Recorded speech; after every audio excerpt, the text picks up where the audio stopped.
কল্পনা করুন আপনাকে বলা হলো মাত্র ৮ দিনের জন্য মহাকাশে যেতে, কিন্তু পরে সেটা পরিণত হলো ৯ মাসের এক মহাকাব্যিক অভিযানে।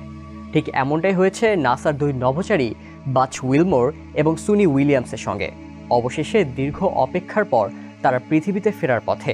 চলুন জেনে নেই কিভাবে তাদের এই অভিযান শুরু, কী কারণে এতদিন মহাকাশে ছিলেন তারা এবং কিভাবে তারা ফিরছেন আবার। 2024 জুনে নাসার এই দুই নভোচারী বোয়িংয়ের তৈরি স্টারলাইনার মহাকাশযানে করে আন্তর্জাতিক মহাকাশ স্টেশনে রওনা দেন। এটি ছিল বোয়িংয়ের স্টারলাইনারের প্রথম মানববাহী পরীক্ষামূলক ফ্লাইট। মূল পরিকল্পনা অনুযায়ী তাদের এই যাত্রা মাত্র ৮ দিনের জন্য ছিল, কিন্তু সমস্যা শুরু তখনই হয় যখন স্টারলাইনার বিভিন্ন প্রযুক্তিগত সমস্যায় পড়ে। মহাকাশ স্টেশনে পৌঁছানোর পর দেখা যায় স্টারলাইনারের বেশ কিছু গুরুতর সমস্যা রয়েছে। এর মধ্যে উল্লেখযোগ্য ছিল ইঞ্জিনের লিকেজ এবং থ্রাস্টার বা চালনা যন্ত্রের বিভ্রাট। এতে করে এটি নভোচারীদের নিরাপদে পৃথিবীতে ফিরিয়ে আনার জন্য অনুপযুক্ত হয়ে পড়ে। ফলে নাসা সিদ্ধান্ত নেয় স্টারলাইনারকে খালি অবস্থায় পৃথিবীতে ফেরানো হবে আর নভোচারীদের ফিরিয়ে আনার জন্য বিকল্প উপায় খোঁজা হবে। তখনই আরও একটি নতুন চ্যালেঞ্জ আসে।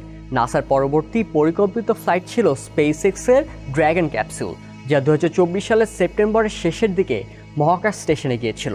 সাধারণত এই ক্যাপসুলে 4 জন নভোচারী যাত্রা করেন, কিন্তু এবার সেখানে 2টি আসন খালি রাখা হয়েছিল যাতে বাচ এবং সুনি নিরাপদে ফিরে আসতে পারেন। তবে এই ক্যাপসুলটি 6 মাসের জন্য মহাকাশ স্টেশনে থাকার পরিকল্পনা ছিল, যার মানে হলো তাদের 2025 মার্চ পর্যন্ত অপেক্ষা করতে হবে।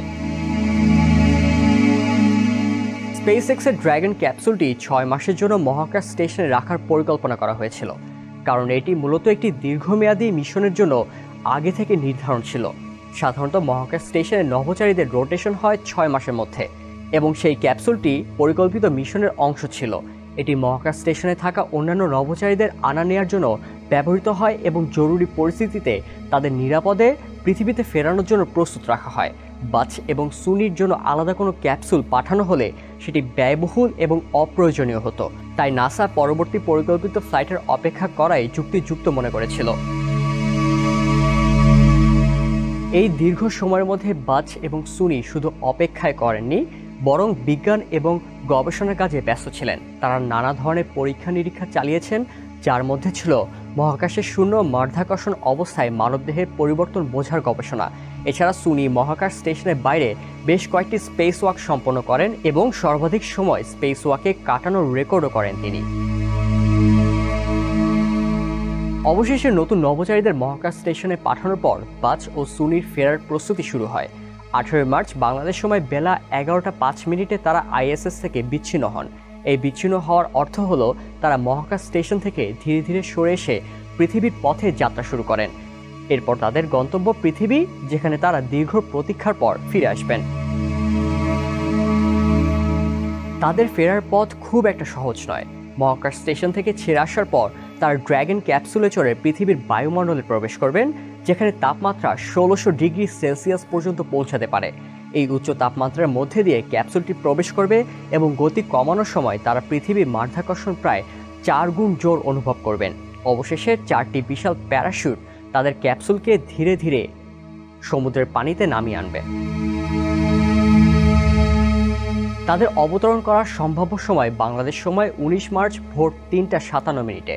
তবে আবহাওয়ার অবস্থার উপর নির্ভর করে এই সময় পরিবর্তিত হতে পারে।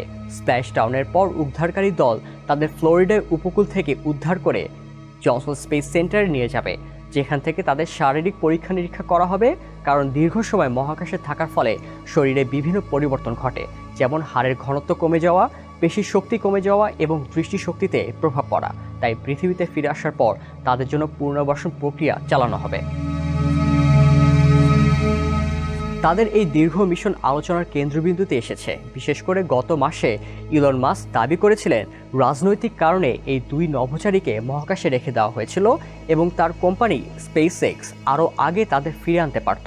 তবে নাসার পক্ষ থেকে জানানো হয়েছে এটি পুরোপুরি ফ্লাইট পরিকল্পনার উপর ভিত্তি করে নেওয়ার সিদ্ধান্ত।